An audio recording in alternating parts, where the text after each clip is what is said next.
The last video you should never watch. It was 2:47 a.m. in Ohio when Ethan Miller, a 22-year-old college student, sat alone in his dimly lit room. His phone screen glowed on his face as he scrolled through YouTube, restless and annoyed with another sleepless night. He typed into the search bar, "horror stories in real life." The thumbnail showed a crazed man staring through a washing machine door, clutching a knife. Ethan smirked. "Perfect. Something to keep me awake." He clicked. And that was the moment everything changed. The video began normally, a creepy music, narrator speaking in a low voice, animated scenes of people in danger. But halfway through, the screen flickered. Once, twice. Then the entire animation froze. A new image appeared, something that was not part of the video. A dark laundry room, not animated, real. And in the center of the frame stood a broken bar, a tall man with bloodshot eyes, staring directly into the camera. Ethan felt his heartbeat climb. The man leaned closer into the camera lens until his entire face filled the screen. Then he whispered, "Ethan, a broken bar, stop watching." Ethan froze. No one should know his name. Ethan tried locking his phone, but the screen didn't respond. The man in the video stepped backward, revealing more of the laundry room. Ethan's eyes widened. It looked exactly like his apartment building's laundry room. Same cracked tiles, same old silver washing machine, same flickering light in the corner. His breath hitched. "Okay, broken bar, okay. This has to be edited." But then the video man tilted his head and whispered again, "You left your hoodie down here tonight, didn't you?" Ethan had left it there while doing laundry earlier. A deep coldness wrapped around his chest. The screen flickered again. Now the man was holding a knife. Ethan finally managed to close the video, tossing his phone onto the bed as if it were burning hot. His room went silent. Too silent. The knock, knock, knock, slow, deliberate, coming from his apartment door. Ethan whispered to himself, "No, a broken bar, no freaking way." He crept towards the door, heart slamming against his ribs, and looked through the peephole. Empty hallway. He exhaled shakily. But the knock, knock, knock. This time a broken bar from inside the apartment. Behind him. Ethan spun around. The sound was coming from his bedroom closet. Ethan grabbed a lamp as a weapon and walked slowly to the closet. His breath trembled, knees weak, palms sweating. He placed his hand on the doorknob. The knocking stopped. He whispered, "If someone's inside, I'm calling the police." Silence. Slowly, he opened the door and nothing. Just clothes hanging, shoes on the floor. But then his phone, lying on the bed, lit up. It was playing the video again by itself. The man in the laundry room stood motionless. Then he lifted his hand and pointed a broken bar upward to Ethan's ceiling. Ethan's eyes followed the direction. There were fresh fingerprints smeared near the ceiling vent. Not his. Ethan ran out of the apartment, down the stairs, desperate to find help. But every door he knocked on stayed closed. He dialed 911, but the call didn't connect. Finally, he reached the building's lobby, empty, silent, eerie. Then he heard it, the hum of machines coming from the basement. The laundry room. "No, a broken bar, I'm not going down there," he whispered. But the hum grew louder, deeper, a broken bar almost like growling. He backed away, but then his phone vibrated violently in his hand. A message appeared. "Calm down." Against every instinct, Ethan stepped into the laundry room. The machines were running, though no one else was there. The silver washing machine, now the same one from the thumbnail, began spinning violently. Inside, something thrashed against the glass. Ethan stepped closer. Inside was his missing hoodie. And then a hand slammed against the inside of the washing machine door. Ethan screamed and stumbled back. Slowly, a broken bar, the door began to open by itself, and the man from the video crawled out. Wet, pale, eyes glowing with madness. Ethan ran. He darted up the stairs,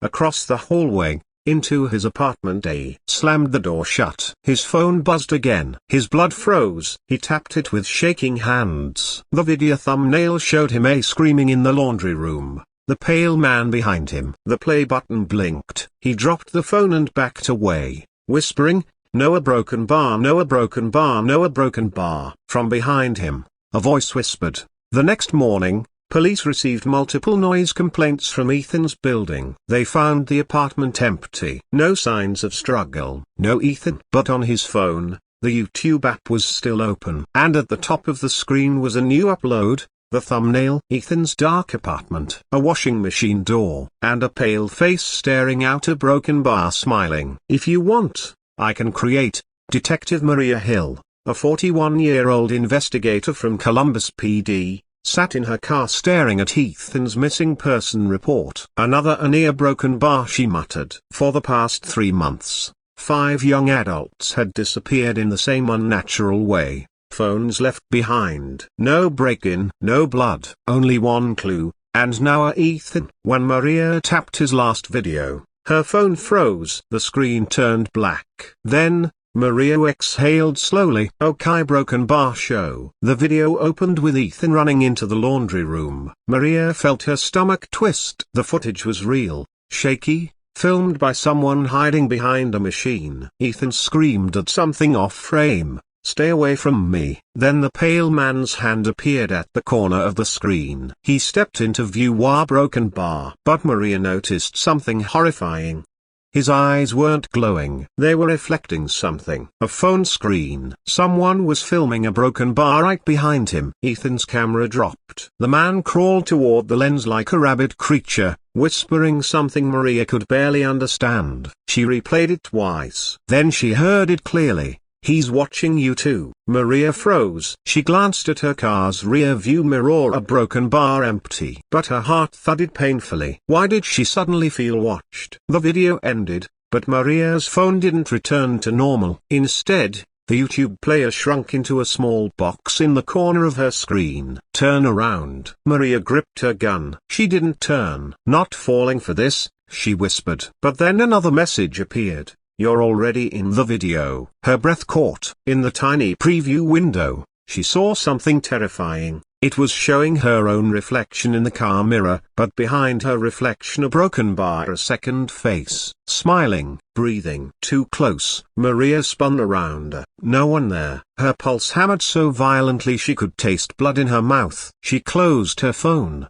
shaking. But the screen lit up again by itself. Come to the basement. The same basement where Ethan disappeared. Maria arrived at Ethan's apartment building. The residents had been evacuated due to electrical issues, leaving the hallways eerily silent. At the basement door, her flashlight flickered. She pushed the door open. The laundry room was dark. Too dark. Then she saw it. Ethan's hoodie, still soaked, lying on the floor. The washing machine door slowly creaked open. Maria pointed her flashlight at nothing inside, just darkness. She took one step closer. A drop of water hit her shoulder. She looked up, and her soul iced over. 2 pale hands were gripping the ceiling vent, fingers long and unnatural. Something Asumionia crawled out of the vent silently, like an insect. The pale man. But now she saw something she hadn't noticed before. His body wasn't human. It flickered, distorted. He whispered.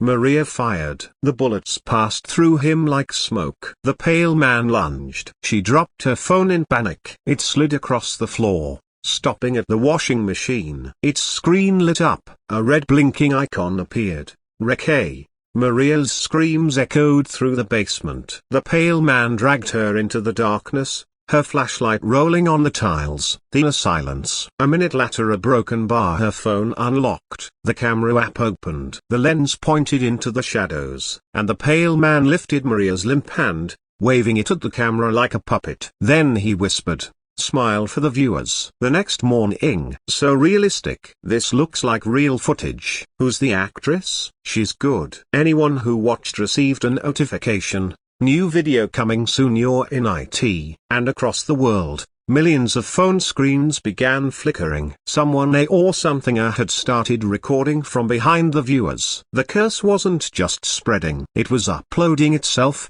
one viewer at a time. And tonight, a broken bar. Your screen flickered too. If you want, I can now give you the end.